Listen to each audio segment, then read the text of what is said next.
신이 없는 세상, 오늘 30강 하겠습니다. 지금 안셀름 고린의 글을 읽고 있습니다. 지난 29강부터 새로운 글로 들어갔습니다. 자, 오늘은 좀 속도를 내서 요거를 같이 해야 되겠습니다. 181쪽. 이 고린이 그 성경을 이렇게 심리학 혹은 영성 그 관점에서 주석을 하고 있습니다. 저의 접근 방법하고는 좀 다른데 그래도 재미있습니다. 앞에서는 야복강나루에서 야곱이 천사와 씨름했던 이야기를 했어요. 오늘은 소위 말하는 탕제 비유인 것 같습니다. 먼 곳으로 떠나기, 되찾은 아들, 이렇게 제목이 달려 있습니다. 모든 것에 이면에 있는 신비를 찾는 일과 관련하여 설명하고 싶은 이야기가 한 가지 더 있다. 되찾은 아들의 비유이다. 앞에 야곱 이야기에서는 미지의 사람을 통해서 하나님을 경험하는 그 이야기였습니다. 이제 되찾은 아들의 비유, 누가복음 15장 11절에서 32절입니다. 작은 아들은 그저 삶을 추구한다. 겪을 수 있는 건 다 겪어보고 싶어한다. 용감하네요. 저의 둘째 딸 닮았습니다. 믿음은 그에게 중요하지 않다. 그는 삶에 사로잡혀 삶을 누리고 싶어한다.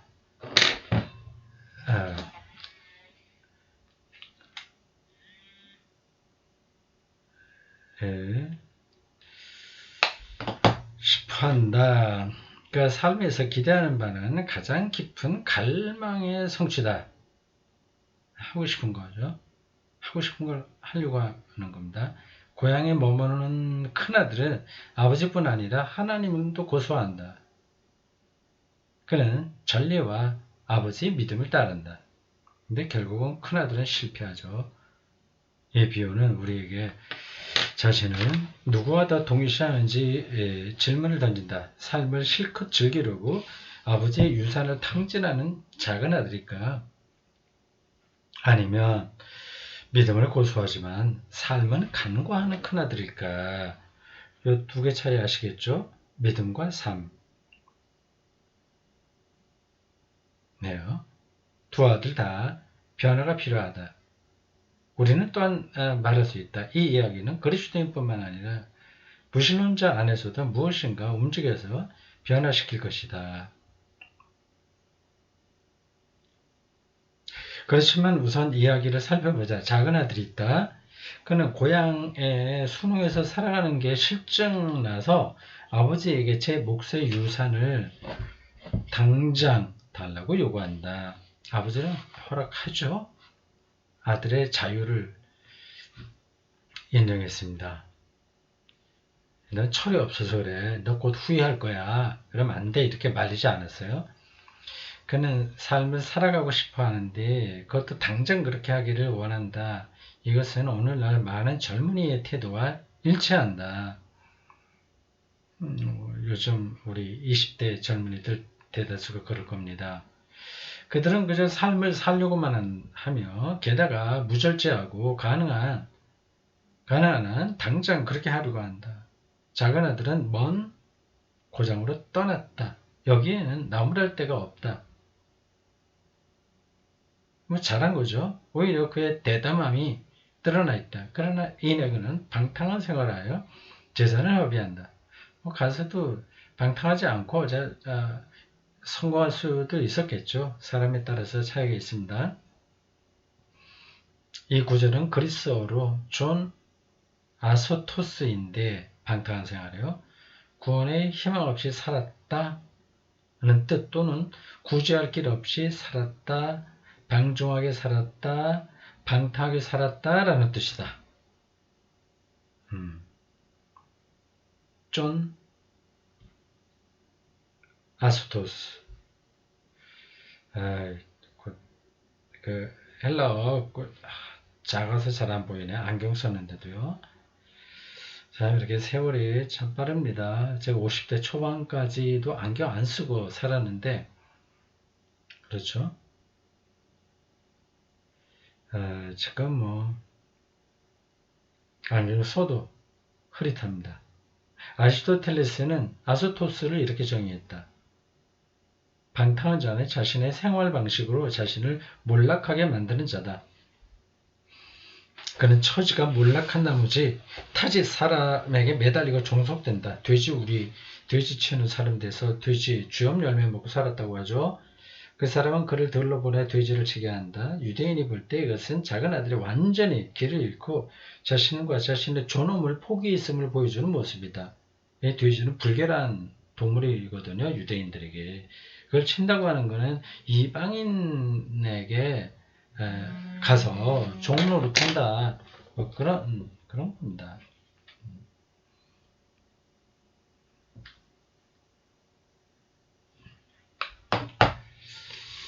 네, 뭐 지금 문자가 왔는데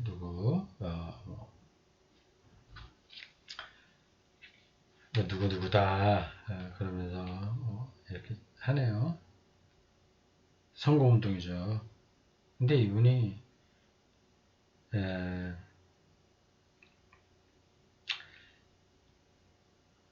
뭐예요? 열린우리당이신데 내가 있는 지역이 아니라 대구에 계신 분이에요. 우리 지역이라면 내가 찍어드릴 텐데 뭐 내용이 많이 들어있습니다.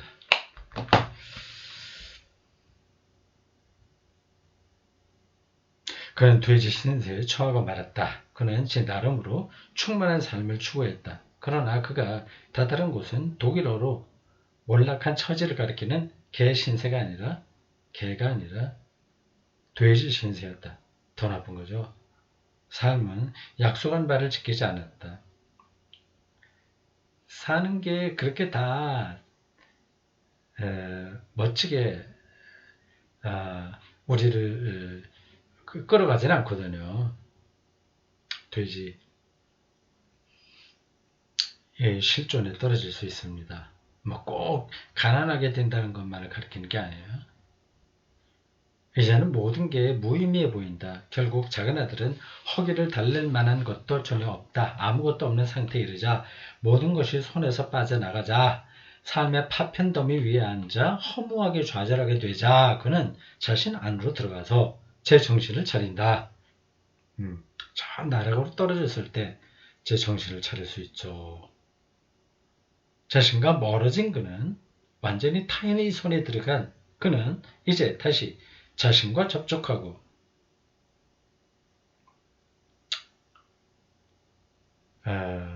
자신에게 돌아온다. 자신으로 돌아온 그는 자신의 내적 상황을 적절하게 반영하는 혼잣말을 한다. 내 아버지의 그 많은 품꾼들은 빵이 남아도는데 나는 여기서 굶어 죽게 되었구나. 일어나. 아버지에게로 돌아가서 말씀드려야지.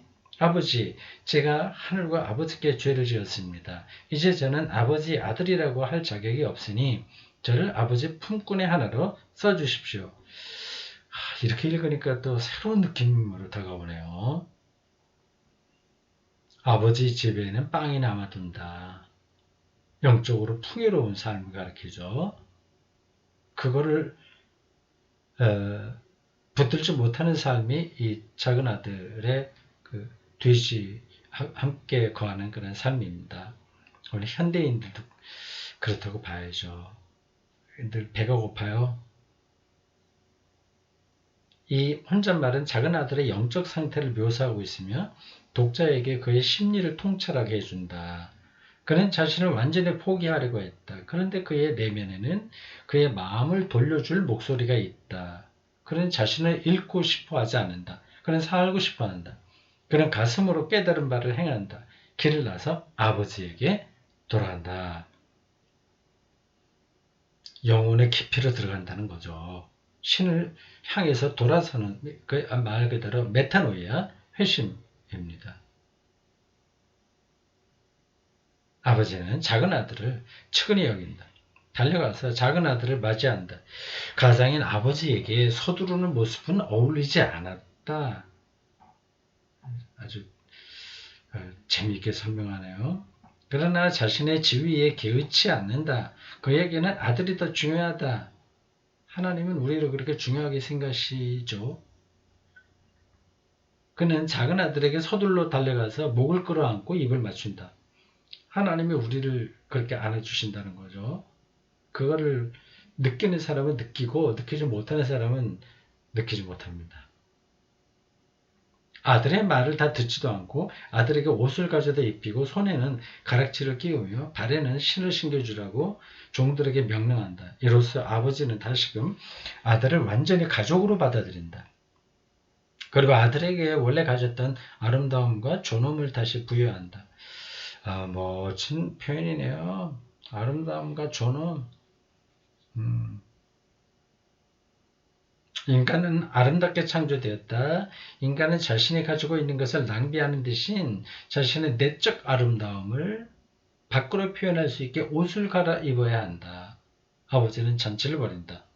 누가복음 15장 23절, 24절 먹고 즐기자. 사실 나의 이 아들은 죽었다가 다시 살아났고 내가 잃었다가 찾은 것이다. 하나님의 마음이죠. 작은 아들은 나름대로 충만한 삶을 추구했고 그러느라 재산을 탕진했다. 자기의 영적인 에너지를 소진한 겁니다. 그는 삶을 더 이상 즐길 수 없었다. 아무리 해도 한계가 있는 겁니다. 그런데 아버지가 지금 그와 함께 잔치를 벌인다. 아버지는 아들로 하여금 또다시 진정한 삶에 잔치를 벌일 수 있는 삶에 참여하게 한다. 그 삶이 대단히 귀하고 기쁘기 때문이다. 작은 아들은 삶을 추구했다. 삶. 이거는 생명이라고 바꾸는 게 나을 것 같습니다. 이게 삶과 생명이 사실은 똑같은 말이죠. 하나는 우리말이고 하나는 한자인데 어감은 조금 달라요. 어떤 때는 삶이 더 낫기도 하고 어떤 때는 생명이 더 낫습니다. 지금 생명에 참여하게 됐다는 게 더 낫겠죠? 그 생명이 대단히 귀하고 기쁘기 때문이다. 작은 아들은 생명을 추구했었다. 삶을 혹은 그는 아버지 곁에서 그 삶을 누리기 위해 먼 길을 돌아야 했다. 그는 자신을 잃었었다. 이제 그는 자신을 되찾았다. 그는 외적 활동에 너무 몰두하느라 내적으로 죽었다. 일상의 과잉이요. 이제 그는 다시 살게 되었다. 그는 타지에서 자신과 멀어졌다. 이제 그는 아버지가 있는 집으로 돌아와서 거기에서 삶을 누릴 수 있다. 생명을 누릴 수 있다. 이렇게 봐야죠. 좋아요. 멋진 표현입니다. 설명이 재밌습니다. 전곡을 찌르고 있습니다. 작은 아들은 타지에서 삶을 찾으려고 했지만 찾지 못했다. 이것은 신과 함께하는 삶이 너무 답답해진 무신론자들에 대한 상징이다. 이렇게 연결이 되네요. 하나님은 당신 자녀에게 전적인 호의를 베풀고 있더라도 모든 것을 쥐고 있는 아버지와 같다. 그러나 모든 인간에게는 독립하고 싶은 열망, 자신을 찾아 나서고 싶은 열망, 삶 자체를 추구하고 싶은 열망이 있다. 삶을 충분히 누리는 거죠. 그건 말 그대로. 이건 필요한 겁니다. 게르크 베히너나 독일 소설가인가요? 잘 모르겠습니다. 이름은 들었는데 뭐 하는 사람인지 탁 잡히지 않습니다. 루드비히 포이어바흐 철학자, 프리드리히 니체 같은 무신론자들이 작은 아들처럼 떠나갔다. 그리스도교의 신앙체계 안에서 살아가는 것이 그들에게 너무 답답했다. 니체에게 그 삶은 너무 수능적이고 너무 거세되었다. 그리스도교의 삶이. 그리스도인의 삶이 생명이 없는 거예요. 그는 충만한 삶을 원했다. 거기에 신은 필요하지 않았다. 신은 그를 가둘 뿐이었다. 그건 오해한 거죠, 사실은요. 그는 자유로운 정신을 자각했다. 그는 신의 죽음에 대한 소식을 전하며 이러한 자각을 썼다. 인용한 겁니다. 니체의 글이에요. 각주 69번. 확인해 볼까요? 이건 니체의 첫 번째 오리지널이 아니라 세컨더리 소스네. 벨테라고 하는 사람이 쓴 니체에서 아테이스무스, 니체의 무신론과 따라서 그리스도교 이런 책에 있습니다. 새로운 아침놀이 비추는 것 같다. 시야가 환하지 않다 하더라도 마침내 우리에게 수평선이 탁 트여 보이고 우리의 배들이 드디어 다시 온갖 위험을 무릅쓰고 출항할 수 있고 인식하는 자의 모든 무모한 시도가 다시 허용된다. 니체의 이야기예요. 니체는 신을 떠나서 더 환한 세계가 들어온다는 거죠. 니체는 자신의 체험을 작은 아들의 체험과 비슷하게 묘사한다. 분명 그는 되찾은 아들과 비슷한 경험을 했다. 자유죠. 그는 부모의 집에서 나왔지만 자신과 멀어져 자신을 잃었다. 되찾은 아들의 이야기는 니체와 같은 사람들을 단죄하지 않고 초대한다.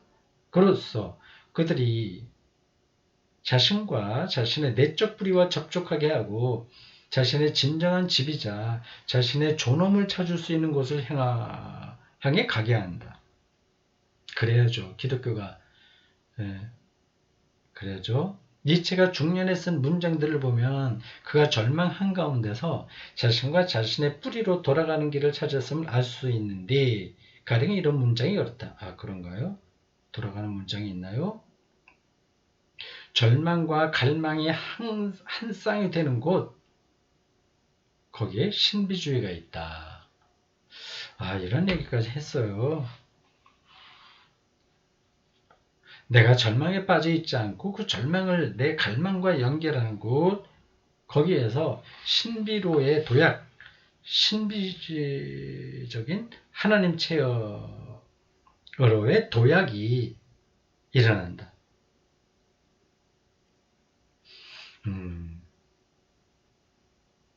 좋아요. 재밌습니다.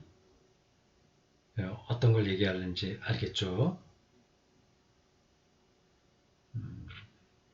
고향집에 머물렀고 이제 큰아들 얘기하네요. 교회의 계명을 계속해서 지켰으며 흠잡을 데 없이 바르게 살아가는 그리스도인들은 큰 아들과 비슷하다. 우리는 모범적인 삶을 살아가고 하나님의 계명을 모두 지키며 하나님의 뜻을 행하려고 한다. 그러나 계명을 지키지 않는 타인에 대해서는 분노하는데 이게 한계예요. 그것은 순응한 삶이 행복하지 않다는 걸 보여준다. 아, 그렇죠. 정확하게 짚어요. 행복한 사람은 왜 저 사람 나처럼 안 살지? 그래 분노하지 않습니다. 빈번히 그 이면에는 삶에 대한 불안이 존재한다. 그렇게 자기 열심히 그 교리와 교회 틀 안에서 살긴 사는데 불안한 거예요. 작은 아들이 우리의 그림자를 펼쳐 삶을 즐기면 우리는 분노할 것이다. 큰아들로 하여금 고향에 머물면서 순종하고 순응하게 만든 무의식적인 동기들은 그가 아버지에게 대꾸한 말에서 분명히 드러난다. 본문 인용입니다. 보십시오. 저는 여러 해를 두고 아버지를 섬기며 아버지의 명을 어긴 적이 없습니다. 그런데도 제게는 친구들과 함께 즐기라고 염소 새끼 한 마리도 주신 적이 없습니다. 그런데 아버지의 살림을 창녀들과 함께 집어삼킨 아버지의 이 아들이 자기 동생이라고 안 하고 자기 아버지의 아들이라고 이렇게 표현해요. 참 문학적으로 수준이 높습니다. 아들이 돌아오니까 그에게는 살찐 송아지를 잡아 주시다니요. 누가복음 19장 29에 30. 큰아들은 아버지의 뜻을 사심없이 따른 게 아니었다. 이게 우리 그리스도인들에게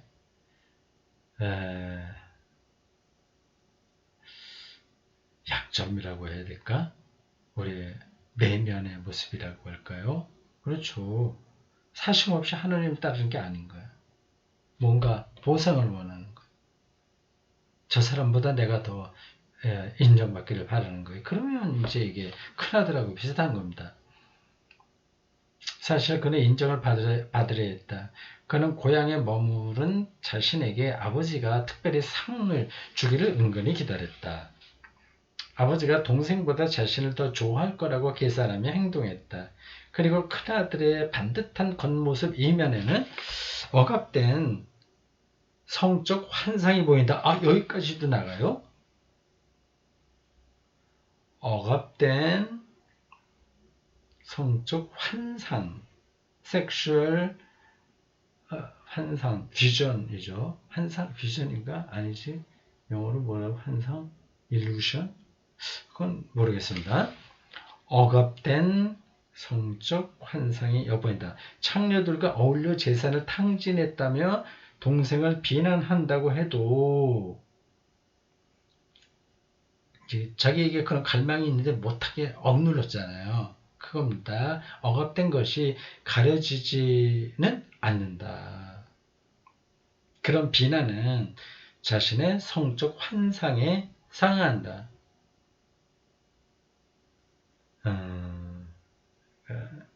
그런 욕망, 갈망이 많이 있는데 억압되어 있는데 있고 동생은 저렇게 살았으니까 이게 불공평하다. 그죠? 그걸 가리켜서 성적 환상에 상응하는 거라고 표현하네요. 거기까지 이 본문을 제가 읽어본 적이 없는데, 생각해 본 적이 없는데, 맞는 것 같습니다. 이 사람이 심리학을 전공했나? 예. 수도성 전통과 현대 심리학을 연결하는 작업에 힘썼고, 뭐 등등. 그래서 그렇군요. 누가는 형에게서 경건한 겉모습 뒤에 곧잘 숨어있는 우리의 어두운 면들을 묘사한다. 억압된 성적 환상.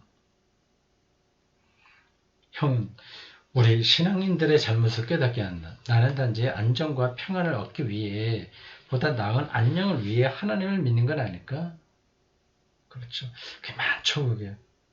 이건 잘못된 건데, 신앙의 본질이 아닌데, 힘들게 보상을 원하면서 교회 안에 머물러 있습니다.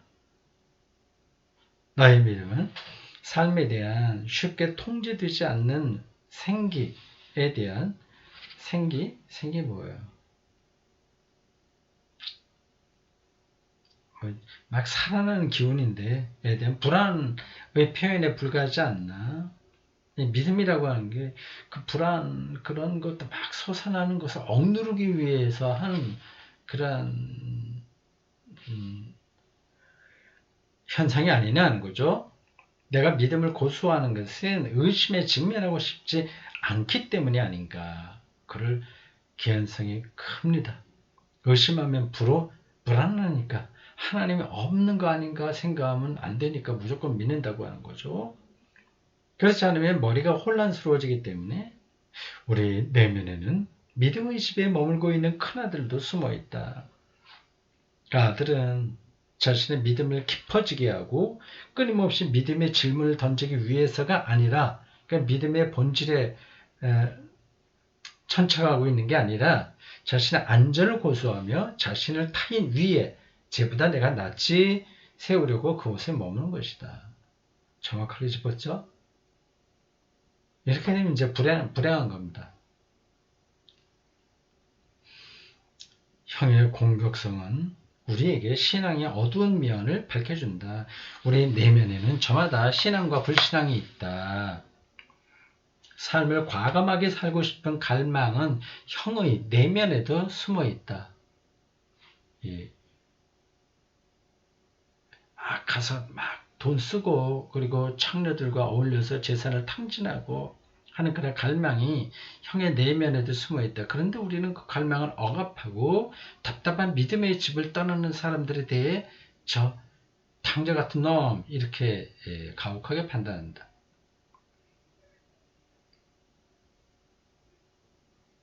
끝으로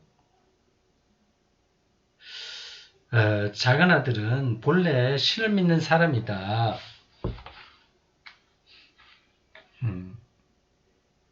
자신을 불신앙에 맡기고 온갖 삶의 길을 추구했던 그는 자신을 진정 삶으로 이끄는 믿음을 내면에서 발견한다.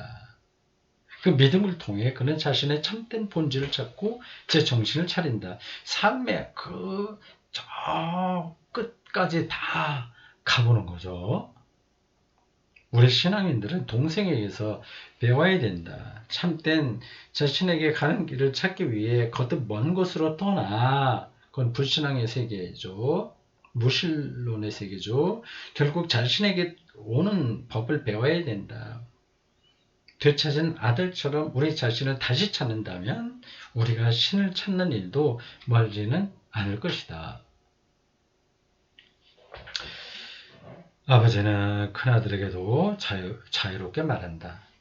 누가복음 15장 31절에 32절. 얘야, 너는 늘 나와 함께 있으면서 내 것은 모두 네 것이다. 그런데 너의 이 아우는 죽었다가 살아났고 내가 잃었다가 찾았으니 즐기고 기뻐해야 한단다. 잘 알고 있는 내용이에요. 애정어린 문장이다. 그런데 아버지는 나의 이 아들이 또한 그의 형제라고 언급한다. 큰 아들은 자기 동생이라고 얘기를 안 하는데요.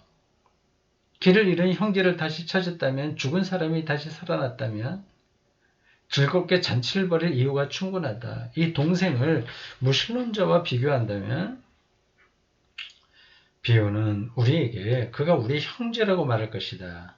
그리고 비유속 형 같은 우리는 동생처럼 변화해야 할 것이다. 이 둘 형제를 이렇게 설명하니까 그 무신론자와 기독교인의 그 관계가 확 눈에 선하게 들어오네요. 역시 좋은 책들은 많이 읽어야 됩니다. 되찾은 아들의 비유는 동생의 변화에 대해 들려주지만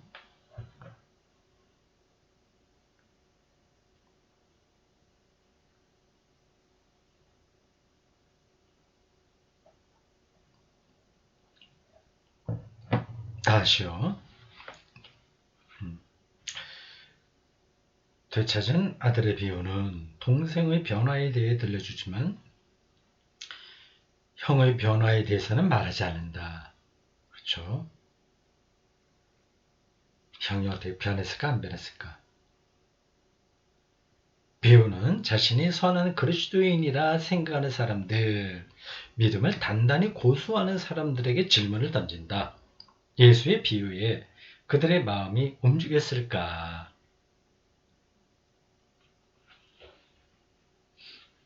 예수님의 이 비유는 그 당시 바리새인 유대의 정통주의 그 사람들에 대한 경고 아닌가요? 그리스도인이 아니라 나중에 우리가 그렇게 생각할 수 있는 걸. 나중에 이제 우리 그리스도인으로 대비할 수 있지만 예수님의 이 비유 자체는 바리새인들이 그 형이고 오히려 그들이 우습게 생각했던 그 죄인, 세리, 이런 사람들이 이제 둘째 아들인 거죠. 그래서 타지로 떠난 아들에게서 그들의 형제를 볼 수 있을까? 무신론자에게서 믿음의 집이 너무 답답해 떠난 형제를 볼 수 있을까?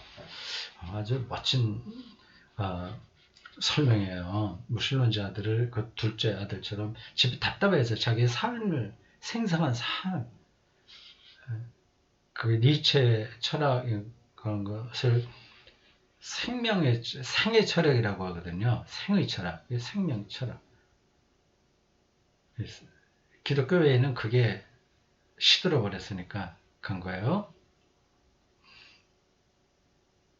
비유는 두 형제의 변화를 원한다. 무신론과 대화를 나눌 때는 우리도 형으로서 변화할 수 있어야 한다. 우리는 방탕하게 생각되는 무신론자들의 삶을 시기해서는 안 된다. 타인에 대해 판단하는 일 없이, 이게 중요합니다. 기독교인은 판단하는 일이, 그걸 판단 자꾸만 한다면 자기의 불안이 많다는, 크다는 겁니다. 근데 우리는 뭐 한국 교회에서는 판단 정도가 아니라 혐오하기까지 하니까 신앙의 근본하고는 거리가 멀다고 해야죠. 혐오하면 그만큼 자기 속에 그 억압된 어떤 것들이 튀어나오는 겁니다. 믿음이 우리에게 선사하는 바를 고마워하며 알아차려야 된다. 동생을 미워하거나 판단하지 않고 아버지 집에서 그렇게 살았던 것의 그 기쁨을 알아야죠. 우리가 무신론자들에 대해 멸시하며 평가할 때마다 그것은 우리가 그들로 인한 불안과 변화를 거부한다는 명백한 증거다. 형처럼 특권을 붙들고서 가혹해지고 매정해진다는 증거다. 자비로운 아버지는 두 형제에게 자비와 회심이 일어나게 할 것이다. 두 형제는 자신을 다시 찾아 생기 있게 될 것이다. 삶의 그 능력들이 막 살아난다는 거죠. 생기 있게 한다는 건요. 자, 여기 제가 기대했던 것보다 더 많은 통찰을 얻었습니다. 좋았어요. 여러분도 즐겁게 들으셨죠? 집에서 또 읽어보시기 바랍니다. 오늘 여기까지 하겠습니다.